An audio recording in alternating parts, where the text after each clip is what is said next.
Édouard, notre point hebdomadaire. Alors, comme je pars demain à La Réunion et à Madagascar, et je ferai des contenus pour le courrier pour parler de l'état de Madagascar et surtout des interviews de résistants de La Réunion. Donc vous pourrez sur le courrier, la web TV du courrier, sur YouTube, retrouver ces interviews.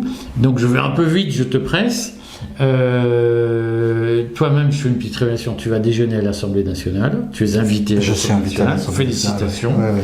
J'espère que tu nous ramèneras des beaux scoops. Ben, on va essayer.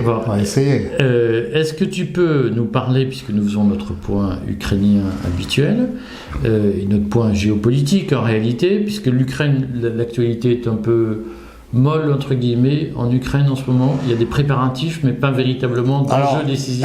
Elle n'est pas si molle que ça sur le terrain, parce qu'il y a des endroits où il y a des combats qui sont durs. Par exemple, il y a eu la semaine dernière un petit revers tactique des Russes à Ougledar, où ils n'avaient pas envoyé suffisamment de chars à un moment. Les Ukrainiens étaient en hauteur, ils ont réussi à repousser l'assaut. En revanche, à Bakhmut, Artyomovsk, là, l'offensive continue. Les Russes ont installé aussi des défenses importantes à Zaporojié et Energodar pour protéger la centrale nucléaire. Moi, ce qui me frappe beaucoup, c'est le fait que tout le monde parle d'offensive. L'OTAN parle d'une offensive au printemps que eux feraient, les Ukrainiens. La grande offensive ukrainienne du printemps, qui est évoquée désormais. On annonce une offensive imminente, mais les deux sont en train de créer des positions de défense, puisque les Russes ont construit une position de défense qui va pratiquement du nord de Kharkov jusqu'à la mer Noire. Et puis, Poutine a donné l'ordre aussi que tous les abris antiaériens en Russie puissent soit rénovés, soit révisés. Donc, on a, je pense, une guerre psychologique avec beaucoup d'intox des deux côtés. Et c'est là qu'on peut dire qu'il se passe moins de choses qu'il y a 4-5 semaines et que sans doute dans quelques semaines. Alors, il y a en gros un déplacement du champ des opérations vers le sol américain, je vais le présenter comme ça, l'interception de 4 avions de chasseurs russes près de l'Alaska hier par des avions américains. Et puis il y a ces fameux ballons mystérieux envoyés par des extraterrestres qui survolent les États-Unis. Alors moi j'ai tendance à penser qu'il y a beaucoup de gesticulation de la part des Américains, de la part du gouvernement américain, précisément parce qu'ils ne savent pas où ils vont aller. On a, je pense, très clairement, surtout qu'on sait qu'aujourd'hui, on sait que les Américains ont fait échouer les négociations qui auraient pu aboutir fin mars l'année dernière entre les Ukrainiens et les Russes. Donc ils voulaient que la guerre continue. Ils pensaient que le régime de Poutine allait s'effondrer. D'ailleurs, Biden l'avait dit ouvertement. Puis ça s'est pas passé.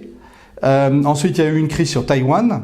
Et en fait, ce qui est très étonnant, c'est la manière dont les Américains jettent de l'huile sur le feu vis-à-vis des Chinois, quand on pourrait penser qu'ils se rapprochent d'eux et qu'ils pourraient s'entendre avec les Chinois pour que les Chinois fassent pression sur les Russes. Mais visiblement, c'est pas ça que les Américains veulent.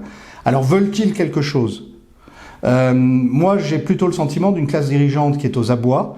La situation économique est bien plus mauvaise que ce qu'on pense. On en a parlé une fois ou l'autre dans le courrier, il y a des perspectives qui sont mauvaises. Donc on voit notamment hier, pour rebondir sur l'actualité économique, que les marchés ont été déçus par les chiffres de l'inflation qui sont moins prometteurs que prévu. Qui sont à 6,5%, donc on s'attendait à 4%. Moi j'ai le sentiment d'une classe dirigeante qui réagit au coup par coup, qui voudrait continuer à défendre son impérium et qui donc frappe tous azimuts, tout en sachant que il faut faire attention à pas porter un coup décisif ni aux Russes ni aux Chinois, puisqu'il risque d'y avoir une riposte. C'est là qu'on arrive à l'épisode assez tragicomique des ballons, un ballon chinois, puis on s'est même mis à parler d'extraterrestres. Alors, tout ça sur fond, on en a parlé... Est-ce que c'est des ballons chinois ? Alors, il semblerait qu'il y aurait eu un ballon météorologique chinois, de fait.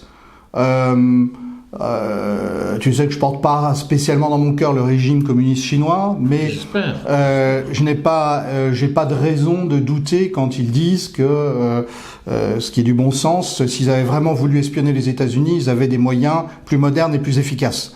Et que donc là, on a vraisemblablement un gros dirigeable qui se laissait un peu dériver. Mais dans tous les cas, moi je pense que ça camoufle aussi la perplexité des dirigeants américains, aussi une crise réelle. Nous avons parlé dans le briefing de ce matin de l'accident chimique, le déraillement de ce train à la frontière de l'Ohio et de la Pennsylvanie. Dont personne ne parle dans la presse subventionnée. Et nous avons évoqué ce que disent certains membres du Sénat américain, autres, c'est-à-dire qu'il y a un vrai problème de vétusté du matériel, il y a un vrai problème d'économie de bout de chandelle fait par les compagnies ferroviaires qui engendrent des gros accidents.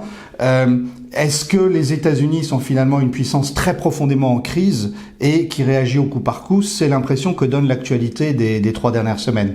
Est-ce que la France, dans ce paysage, a une stratégie autre que dire Zelensky est le meilleur des hommes? Le sentiment partagé, je crois, c'est que l'Allemagne, pour commencer par elle, essaye tant bien que mal que l'orage passe et de préserver son économie comme elle peut. La France, ça fait mal de le dire, hein, mais est larguée et n'a plus de stratégie. En fait, au départ, Macron avait pensé qu'il suffisait de faire des déclarations pour que Poutine lui dise oui, on va faire une négociation, et Biden dise bravo Emmanuel. Bon, c'est pas comme ça que ça s'est passé parce que la politique, c'est pas de la com.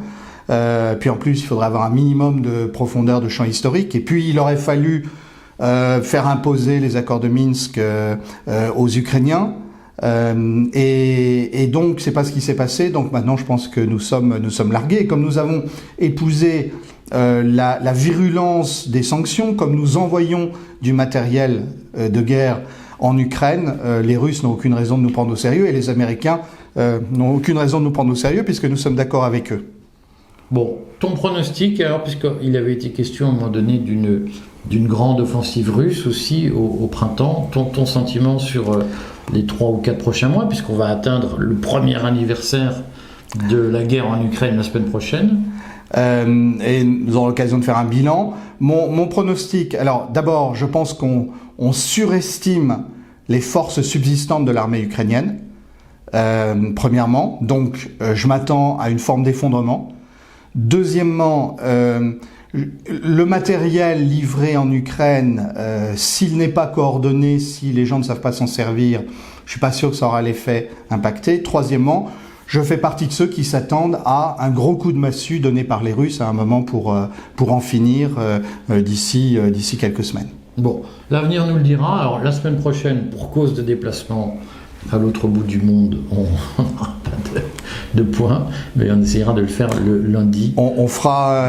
lundi 28. Donc, 27, lundi 27. Lundi en 8, on pourra faire un grand récapitulatif de la guerre, un an de guerre. Que s'est-il passé et quelles leçons en tirer, y compris pour la France, puisqu'on est en pleine loi de programmation militaire. Donc on se donne rendez-vous le dernier lundi de février donc lundi à 8 comme on dit, pour une rétrospective de 1 an de guerre en Ukraine. À bientôt. Merci Eric.